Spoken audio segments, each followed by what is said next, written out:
he'd be known as Black Eric.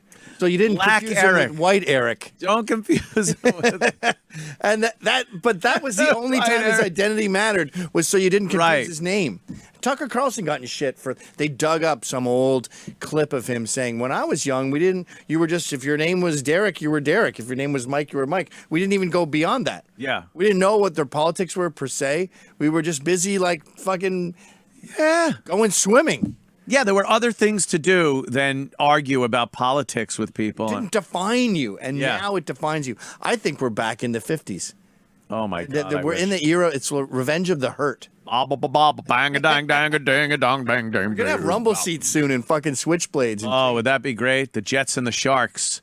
Like, we could dance in the streets. Antifa and fucking We could dance in the streets. And okay, here's a $1 trillion question I want to ask you, though. So when all this shit is going on, there's a lie like his asphyxiation was from the knee, and then you have the coroner report that says no, you did die of asphyxiation from fentanyl. You OD'd, your lungs didn't work.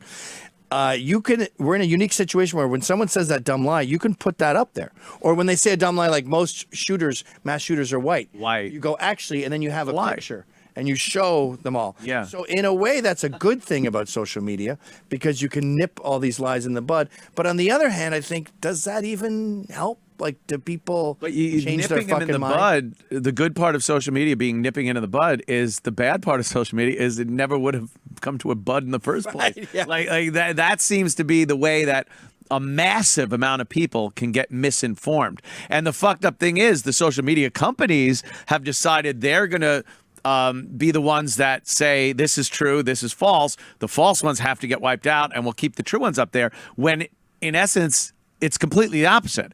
If you have the truth and facts and statistics, that is considered hateful and false. And then this fake narrative of, the police are dangerous, they're hunting black people, you can put that up as much as you want. That will never be taken down. So it's all if there was no Facebook, no Twitter, no Instagram. Oh, God, great. Would America be a better place? Yes. Abso-fucking-lutely. Think back before social media. We had our problems. We were divided, polarized politically on certain topics, and everyone would argue politics. That fucking Reagan, what a piece of shit. Oh, he's the greatest president, the shining light. And Clinton, the pervert, he fucked this one, that one. Like, you'd get that. It was superficial. But it was superficial. It wasn't what you lived your fucking life for every goddamn day. Yes. Every day. And it didn't shatter Thanksgiving. It didn't shatter Christmas. Yeah. Don't talk politics at the table. We all knew this. It was kind of a fucking hot topic. Vietnam maybe was super polarizing. It's the only thing I really think came close to this. And I used to think it transcended the division we have now, but no fucking way. Even during Vietnam, I don't think we were as divided as we are right now. You'd still have Thanksgiving dinner. You'd still have Christmas. Yeah. You could have the hippie fucking kid and the hard hat dad, and they're going to sit down and, I love you, Pop. I love you, son. Now, you couldn't have the same people in the same fucking house. It's amazing how, like, with this split, this divorce, I'm sure you lost tons of friends. The divorce, yeah. But, like, I love it. It's so some of them I get. Like, David Cross, he never said, I'm not your friend anymore, but it just became obvious. It just happened. Like, if I left the Amish community, it would be obvious that the Amish people didn't want to be my friend anymore. Shun you. Right. Yes. And it was like, David Cross shunned you. I'm an Amish. So he never said it, but John Glazer, the comedian, he was like, I think we've arrived at this moment because of Trump and we have to split. And I was like, what? Okay. Yeah, I was told. But then you get some others where you're like, you told way more racist jokes than me. Yeah. Why are you? And people who know you well, like my old nanny won't speak to me anymore. And she was fucking hilarious. We were bros. Or like this David's ex-fiance almost. We got along and she was the raunchiest chick on earth. But then she's like, no, my fucking wife who's a liberal, she got a call from her best friend going, I think I need to take a break from this friendship for a while. A break from this friendship. And your wife's liberal. She's an American Indian. Pro-choice. Pro-choice. And Lots of other stupid beliefs.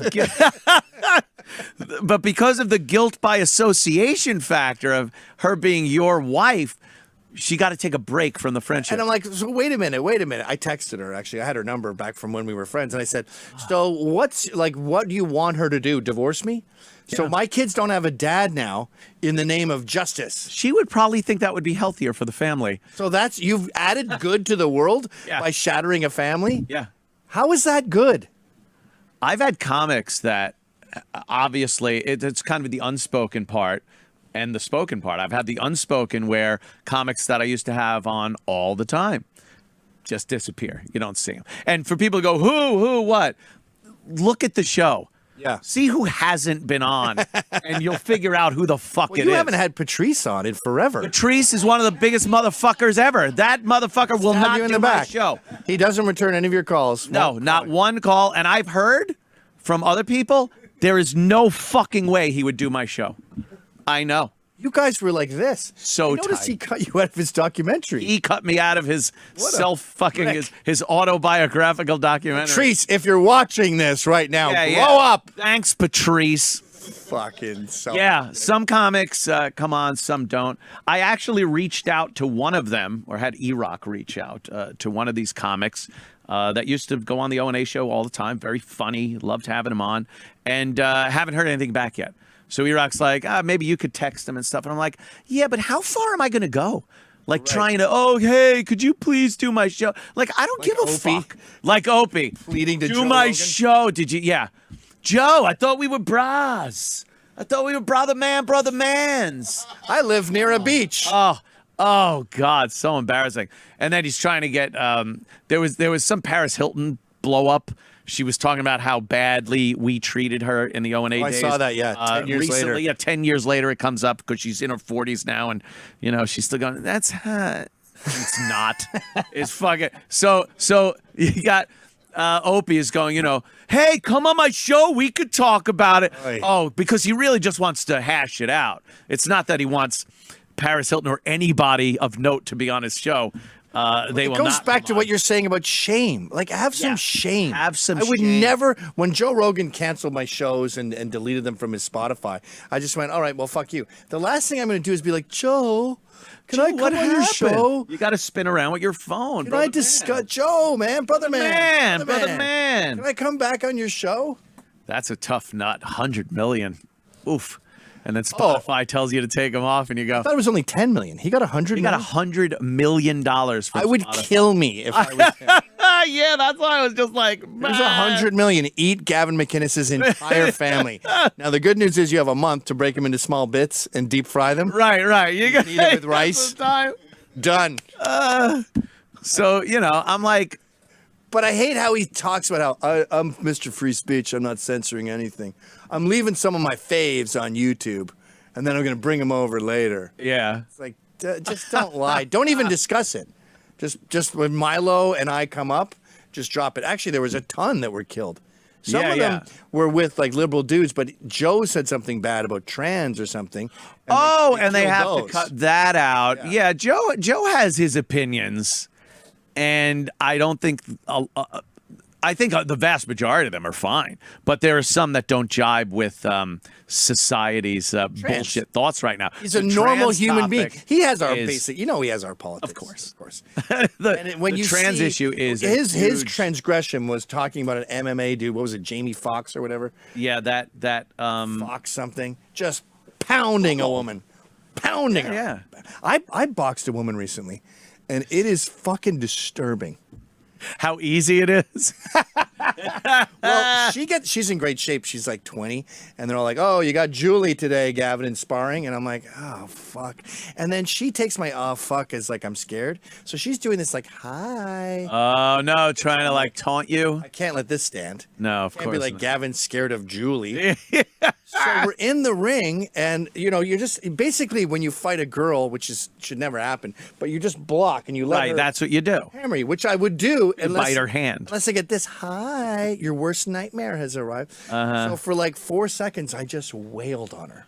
Oh, it was just like wham. What happened to her John Wick moves? Wham. And then she hit you with a back kick, right? Nope. She went Spinning back kick. No? I've never done that before. I thought that's how they. And then the coach like, "Are you okay?" And they were like, "Take it easy." And she's like, "Yeah, I got it. I'm fine." And she's been weird ever since. And I tell you, I felt unusual for 30 hours. It's like you're supposed to. It was like I had fingered a guy's asshole or something. I just felt like, and you'd forget. You'd be like, why do I feel weird again? Oh, yeah, I punched a woman in the head for 4 seconds. Oh, my God. That's awesome. In a suit. This wasn't the actual but it's not natural. Like, no, it's a very unnatural so fucking unnatural. Did you see that meme recently? I don't even know if it's a joke. It doesn't matter if it's a joke. But it was like 90% of heterosexual men refuse to pay attention to a woman's penis. Hilarious. That is fucking Mad Magazine, National Lampoon, Onion, Babylon Bee headline. I honestly think you're supposed to like lick the bag like it's a pussy. Like it's a pussy. Now, surely they might inadvertently discover blowjobs. Where they're like, all of a sudden you're like, really good when you make a vagina shape with your mouth. And you go up and down on my, I guess it's an engorged clit or it's a big clit. Penis. Can you suck on my penis again? Yeah. Could you shuffle around my my labia lips with the 2 things inside of them? It hurts when you lick my bag really hard. Or on either side of my completely sealed up vagina. They go to fucking OBGNYs, whatever. They go to fucking these doctors. Like, what's her name? OBGNC. Gigi Gorgeous. She has a cock. Her husband has a cunt. They're trying to conceive. It's not working. I don't know why. They're a heterosexual couple. Right. She's just Vince Neil that point, on Too Fast for Love, and he's fucking Katie Lang. At Put that your point, dick you're a in your husband's couple. cunt, dude. Yeah. But he goes to an OBGYN and sits down in the stirrups. And this poor fucking doctor who studied pussies for 12 years has to look at a cock and balls. That's ridiculous. And it's stupid because that's probably not his line of work, like his expertise. Like, I know the pussy. Your vagina's sealed shut. The back of my fucking, like the palm of my hand. Each one of your labia has an engorged tumor in it that's... Yeah, we have to remove that. And your clit, I mean, you're fucking... Yeah. You need a clit reduction. And we'll have to chop through this scrotum to find your vagina. That's obviously... a hole here. We got to get back to your that. vulvic canal. Yeah. Like a tree that engulfed a bicycle that was sitting for a century against it. We need to... I think they have to, by law, these OBGYNs have to sit there and go, when was your last period? And then they get all pissy. Like, a while, none of your business. Yeah. Okay. We're going to check you now for ovarian cancer. You're very low on ovaries. Did you bring any ovaries with you today? They're fine. They look like vas deferens for some reason. And then, does a urologist have to look at her husband's cunt? I don't think we're there yet. That would be weird. You get shot in the bag? What happened? There's a hole in your bag. Well, your prostate doesn't seem to have any growths on it. As a matter of fact, there's not even a prostate here. This is the easiest prostate check I've ever done. Yeah, I think we can skip it, actually. Hey, look. I could look at your vagina and know your prostate is fine. I think prostate cancer comes up, because these trannies are at risk for prostate cancer like anyone else. And the OBGYN goes, I would like to refer you to a urologist. What? Why? Do you refer all of your female clients to a urologist? No, but most of them don't have cocks. That's the problem. Therein lies the problem. So then they have to violate their Hippocratic oath and let the guy die of prostate cancer. Right. Sorry, I don't want to get sued. You know what? Doctors are becoming the new cops, where they're just like, I'm not showing up. I can't do this. Your pussy looks fine. You're great. Yeah, you're going to have kids tomorrow. I don't know how it got to the point. Remember when doctors, they would talk about doing surgeries that people didn't deem necessary, and the Hippocratic oath came up, and ethics and everything. Now you'll have doctors that will just